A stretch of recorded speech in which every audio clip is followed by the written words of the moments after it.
সনাতনী হিন্দু আৰ্মীৰ যিটো যুৱশক্তি ৰুদ্ৰবীৰ সেনা যিটো শিৱৰ আমাৰ অৱতাৰ যিটো ৰুদ্ৰ অৱতাৰ য'ত জটাধাৰী শিৱই নিজৰ জটাৰ পৰা মানে ৰুদ্ৰ অৱতাৰৰ কাৰণে হেৰি কৰিছিলে ৰুদ্ৰবীৰ হাজিৰ হওক।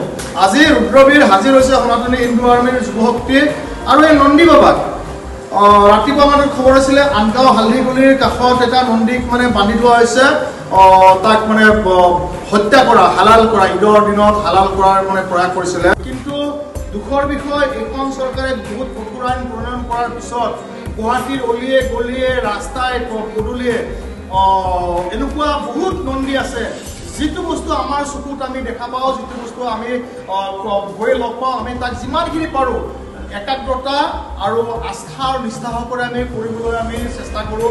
মই সঁচাই মই গৌৰৱান্বিত আমাৰ ৰুদ্ৰবীৰ সেনাৰ যিটো প্ৰমুখ আমাৰ যুৱশক্তি আমাৰ প্ৰভুব্ৰত আছে, আমাৰ ভাইটি আছে, আমাৰ মানে পণ্ডিতজী আছে আৰু লগত যদি ভিডিঅ' কৰি আছে।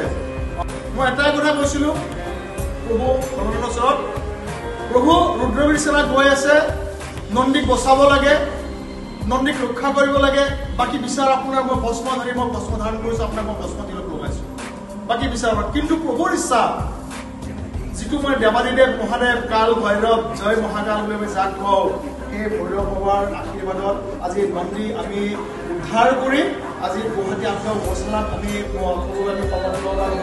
কৰিব লাগে। কিন্তু আমি দেখা পাওঁ ভোকৰ বিষয় আৰক্ষীয়ে ইমান নাকাচ হেৰি লগাই থাকে, বিভিন্ন ঠাইত তালাচী হেলমেট নিপিন্ধিলে তেওঁলোকে মানে ফটো উঠাব পাৰে। কিন্তু ইমান ডাঙৰ নন্দীবিলাকক গাড়ী যেতিয়া লৈ আহে বা খোজকাঢ়ি লৈ আহে তেওঁলোকে দেখা পায় দুৰ্ভাগ্যৰ কথা। আমাৰ বাবে মই অসম আৰক্ষীয়ে সঞ্চালকক অনুৰোধ জনাৰ লগতে অসমৰ মাননীয় মুখ্যমন্ত্ৰী ডাঙৰীয়াক যে কঠোৰ আইনখন কৰিলেই নহ'ব, আপোনালোক কঠোৰ হ'ব লাগিব।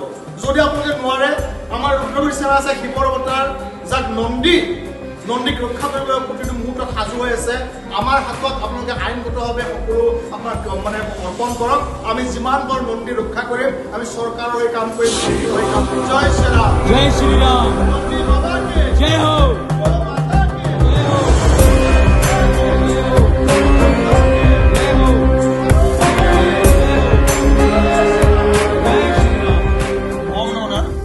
শ্ৰদ্ধাৰ সনাতন ধৰ্মাৱলম্বী লোকসকললৈ মই সনাতনী হিন্দু আৰ্মীৰ তৰফৰ পৰা কেইটামান প্ৰশ্ন মই ক'বলৈ মই বিচাৰিছোঁ, প্ৰশ্ন সুধিব বিচাৰিছোঁ। আচলতে আপোনালোকে সনাতনী হিন্দু হৈ নিজৰ ধৰ্ম, নিজৰ আস্থা, নিজৰ অনুভূতিৰ ওপৰত সজাগ কিমান? আপোনালোকে ইমান ছেকুলাৰ হ'ব পাৰেনে? ইতিহাসে আমাক সোঁৱৰাই দিয়ে যে সেই মোগলৰ আক্ৰমণৰ সময়ত মই অসমৰ কথাই কৈছোঁ, অসমৰ জীয়াৰী বোৱাৰী সেই ৰজাৰ সেই কণমানি ছোৱালীকো তেওঁলোকে ধৰি বান্ধি লৈ গৈছিলে। আপোনালোকে নিশ্চয় গম পায়, আপোনালোক নিশ্চয় জ্ঞাত। ঠিক তেনেকৈ অসমৰ বিভিন্ন গাঁৱে ভূঞে চহৰে নগৰে আজি নন্দী বাবা গো মাতৃক বান্ধি বান্ধি লৈ গৈ আছে। কিয় জানেনে? অহাকালি বকৰি তেওঁলোকে হালাল কৰিব আৰু সেই নন্দী বাবা সেই গো মাতৃৰ যি চকু পানী যি মানে নিগৰি আছে এই প্ৰকৃতিৰ, এই অসম মাতৃৰ বুকুত, অসম মাতৃৰ শৰীৰত আজি প্ৰকৃতিও ৰ'ব পৰা নাই। প্ৰকৃতিয়ে আজি বৰষুণে পুষ্প বৃষ্টিৰে সেই চকুৰ পানীবিলাক ধুৱাই লৈ গৈছে, নহয় জানো? তেওঁলোকে আপোনালোকৰ আস্থা অনুভূতিক আঘাত হানি গো মাতৃ নন্দী বাবাক হত্যা কৰি সেই ৰুটি মাংস খাব। আপোনালোকে ছেকুলাৰ হিন্দু হৈ তেওঁলোকে আপোনালোক মৌন হৈ থাকিব। আপোনালোক কিমান নিলাজ হ'ব পাৰে, নাভাবিব। আজি যেনেকৈ নন্দী বাবা গো মাতৃক অসমৰ চহৰে নগৰে অলিয়ে গলিয়ে যেনেকৈ বান্ধি লৈ গৈছে, বান্ধি ৰাখিছে হালাল কৰিবলৈ, বধ কৰিবলৈ, আপোনালোকৰ জীয়াৰী বোৱাৰীকো এদিন এনেকুৱাকৈ হয়তো বান্ধি লৈ যি নাযাব নদী ক'ব নোৱাৰে। ইতিহাস সাক্ষী আছে, অসমৰ ইতিহাস, ভাৰতৰ ইতিহাস আপোনালোকে অকণমান অধ্যয়ন কৰক, গম পাব সনাতনী হিন্দুসকলৰ জীয়াৰী বোৱাৰীৰ ওপৰত কেনেকুৱা অত্যাচাৰ কৰিছিলে এই গো মাংস এই ভক্ষণকাৰীসকলে।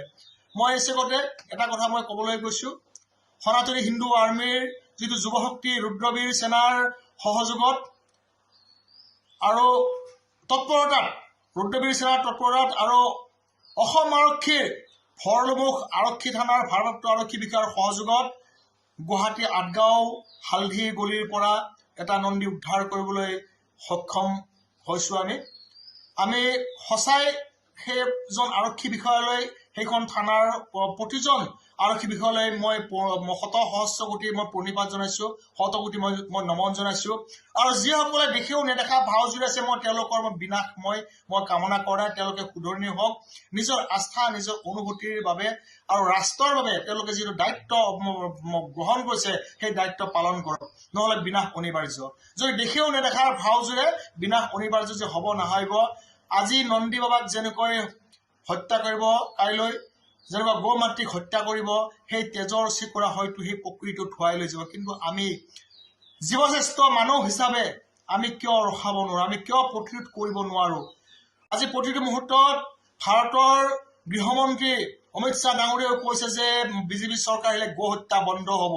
অসমৰ মাননীয় মুখ্যমন্ত্ৰীও কৈছে যে আমি হিন্দুত্ববাদৰ তেওঁ কথা কৈছে গো হত্যা যে কৰিব আইন প্ৰণয়ন, কিন্তু গো হত্যাৰ আইনখন কৰাৰ পিছত আজি অসমৰ বিভিন্ন অলিয়ে গলিয়ে চহৰে নগৰে চুকে কোণে আজি নন্দীক বান্ধি ৰাখিছে, গৌ মাতৃক বান্ধি ৰাখিছে। আৰু অহাকালি সেই নন্দীক সেই গৌ মাতৃক হালাল কৰি অসম মাতৃৰ শৰীৰ ৰক্তাক্ত কৰিব। আৰু আমি এজন সনাতনী হৈ আমি তাকে আমি লক্ষ্য কৰি থাকিম, নহয় জানো? আমি কিমান নিষ্ঠুৰ হব পাৰো? আমি আমাৰ দায়িত্ব আমি পালন কৰি আছো, আৰু সকলো সনাতনী দায়িত্ব পালন কৰক। নহলে ইতিহাসে যি আমাক খুৱাইছে, আপোনালোকৰ জীয়াৰী বোৱাৰীক এনেকুৱা গৰু যেনেকুৱা বান্ধি লৈ গৈছে, নন্দী বাবা গৌ মাতৃক যেনেকুৱা বান্ধি নিছে, তেনেকুৱা নিনিব, নদী কব নোৱাৰে। কাৰণ নিজৰ আত্মৰক্ষা আমি নিজে কৰিব লাগিব। অসমৰ ৰক্ষা আমাক সহায় কৰিব, কিন্তু নিজৰ আত্মৰক্ষা আমি নিজে কৰিব লাগিব। মই সজাগ হবলৈ কৈছো আৰু সতৰ্ক হবলৈ কৈছো আজিৰ দিনত। জয় শ্ৰীৰাম, জয় হিন্দ, জয় অসম।